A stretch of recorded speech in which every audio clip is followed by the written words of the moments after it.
18 mobile અને 4 laptop જપ્ત કરી લીધા છે અને 5 લોકોની ધરપકડ કરી છે અને પોલીસે 3 લોકોને વોન્ટેડ જાહેર કર્યા છે। નમસ્કાર। થોડા દિવસો પહેલાં કડોદરાની અંદર પોલીસને એક એવી માહિતી મળેલી હતી કે ઓનલાઈન જુગાર રમાડવામાં આવે છે અને પોલીસે 19 માર્ચે જ્યારે દરોડા પાડ્યા ત્યારે એની અંદર કેટલાક લોકોની ધરપકડ કરવામાં આવી, પરંતુ એક મોટું માથું પોલીસના હાથમાં નહીં આવ્યું અને અત્યારે પોલીસે એ મોટા માથા સહિત 3 લોકોને વોન્ટેડ જાહેર કર્યા છે। અને આ જે મોટા માથાની જે વાત છે એ સુરત જિલ્લાના ખજાનચી આશા પસરીજાનો પુત્ર પાર્થ પસરીજા હોવાનું જાણવા મળ્યું છે। તો આના વિશે તમારી સાથે વાત કરીશ। મારું નામ રાજેશ શાહ છે અને તમે જોઈ રહ્યા છો ગુજરાતના સૌથી મોટા ડિજિટલ ન્યૂઝ પ્લેટફોર્મ ખબર છે.com।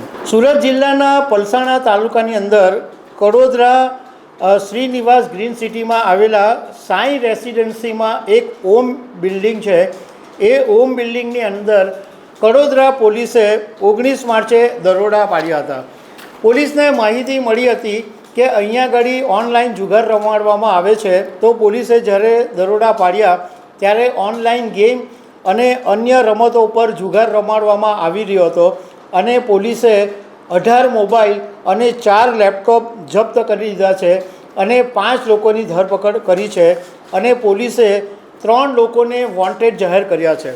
દિવ્ય ભાસ્કરના એક અહેવાલની અંદર જણાવવામાં આવ્યું છે કે આમાં જે 3 જણા વોન્ટેડ છે એમાં એક પાર્થ પસરીજા છે, જે સુરત જિલ્લા ભાજપના ખજાનચી આશા પસરીજાનો પુત્ર છે, અને બીજો છે એક રાહુલ પાટીલ અને ત્રીજો એક ભાર્ગવસિંહ છે। એ 3 જણા વોન્ટેડ છે।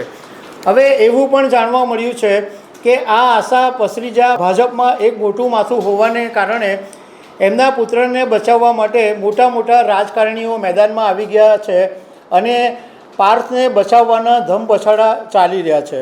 હવે આગામી દિવસોમાં જોવાનું રહેશે કે પાર્થનું નામ રહે છે કે પછી ફરિયાદમાંથી નીકળી જાય છે।